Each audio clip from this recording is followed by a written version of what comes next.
Truck से सामान उतरवाते उतरवाते रचना थक कर चूर हो गई थी। यूं तो यह पैकर्स वालों की जिम्मेदारी थी, फिर भी अपने जीवन भर की बसीपसाई गृहस्थी को यूं एक ट्रक में समाते देखना और फिर भागते हुए ट्रक में उसका हिचकोले लेना, यह सब झेलना भी कोई कम धैर्य का काम नहीं था। उसका मन तब तक ट्रक में ही अटका रहा था जब तक वह सही सलामत अपने गंतव्य तक नहीं पहुंच गया था।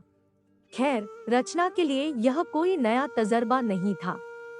तबादले का दंश तो वह अपने पिता के साथ बचपन से ही झेलती आ रही थी।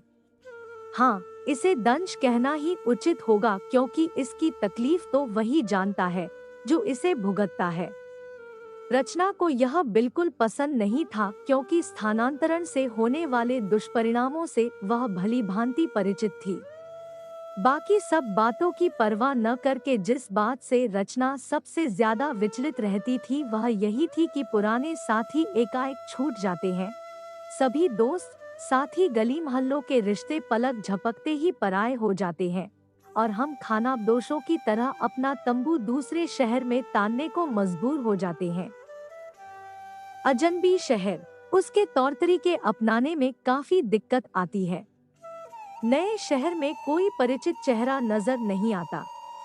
वह दुख सुख की बात करे तो किससे, घर जाए तो किसके और अपने घर बुलाए तो भी किसे।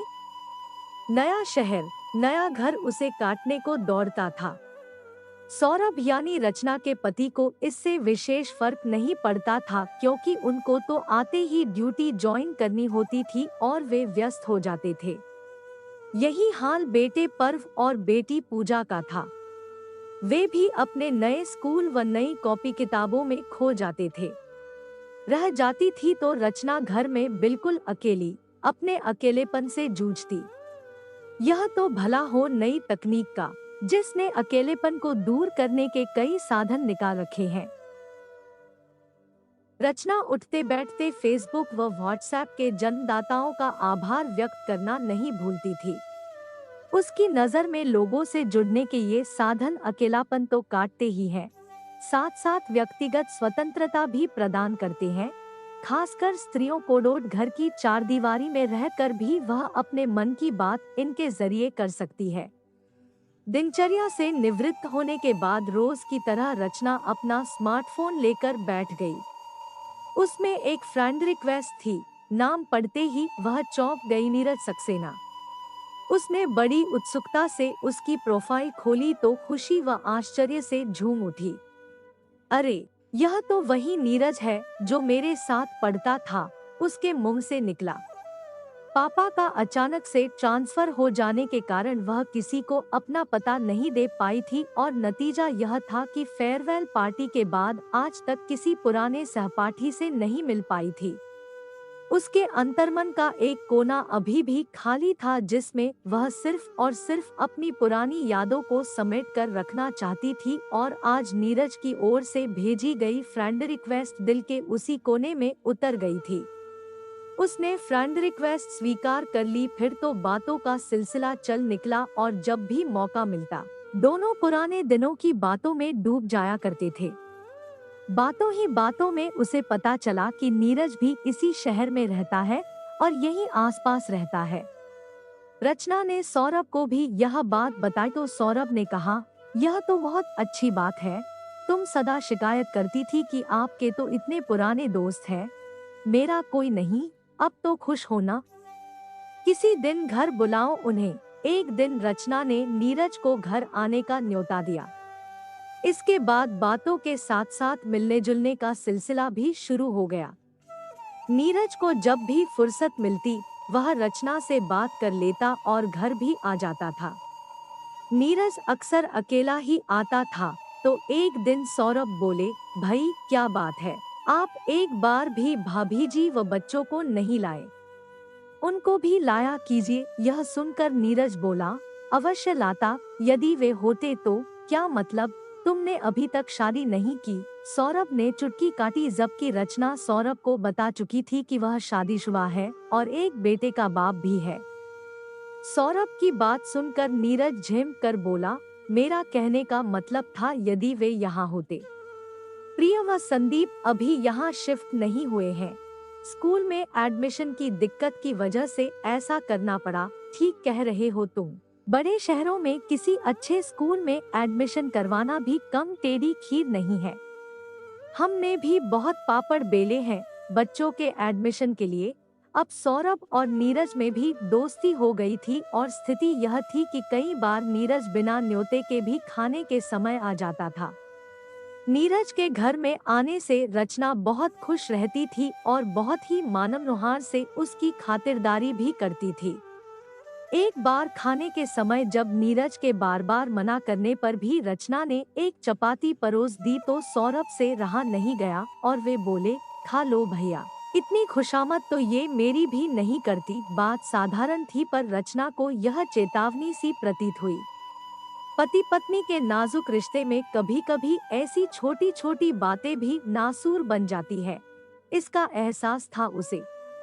उस दिन के बाद से वह हर वक्त यह ख्याल भी रखती कि उसके किसी भी व्यवहार के लिए सौरभ को टोकना न पड़े, क्योंकि रिश्तों में पड़ी गांठ सुलझाने में हम अक्सर खुद ही उलझ जाते हैं। एक शाम जब सौरभ ऑफिस से आए तो बोले, आई एम सॉरी रचना, मुझे कंपनी की ओर से 15 दिनों के टूर पर अमेरिका जाना पड़ेगा। मेरा मन तो नहीं है कि मैं तुम्हें इस नए शहर में इस तरह अकेले छोड़कर जाऊं, पर क्या करूं, बहुत जरूरी है, जाना ही पड़ेगा। यह सुनकर रचना को उदासी व चिंता की परछाइयों ने घेर लिया। वह धम्म से पलंग पर बैठ गई और रुआसा होकर बोली, अभी तो मैं यहाँ ठीक तरह से सेटल भी नहीं हुई हूँ। आप तो जानते ही हैं कि आस पड़ोस वाले सब अपने हाल में मस्त रहते हैं, किसी को किसी की परवाह नहीं है यहाँ। ऐसे में 15 दिन अकेली कैसे रह पाऊंगी। Oh don't worry, I know you will manage it. मुझे तुम पर पूरा भरोसा है। और फिर दूसरे दिन ही सौरभ अमेरिका चले गए और रचना अकेली रह गई।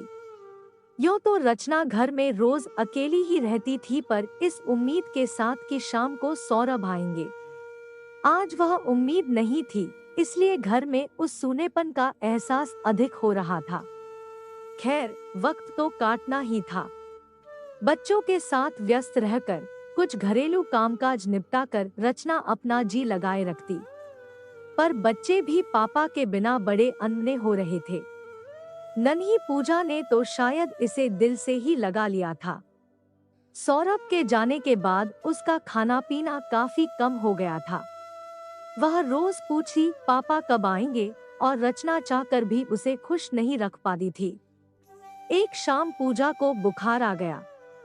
बुखार मामूली था, इसलिए रचना ने घर पर रखी बुखार की दवा दे दी, फिर समझा बुझा कर कुछ खिलाकर सुला दिया। आधी रात को पूजा के कसमसाने से रचना की नींद खुली तो उसने देखा पूजा का बदन बुखार से तप रहा था। रचना झट से थर्मामीटर ले आई, बुखार 104 डिग्री था। रचना के होशोहवास उड़ गए। इतना तेज बुखार, वह रोने लगी, पर फिर हौसला करके उसने सौरभ को फोन मिलाया। संयोग से सौरभ ने फोन तुरंत रिसीव किया। रचना ने रोते रोते सौरभ को सारी बात बताई।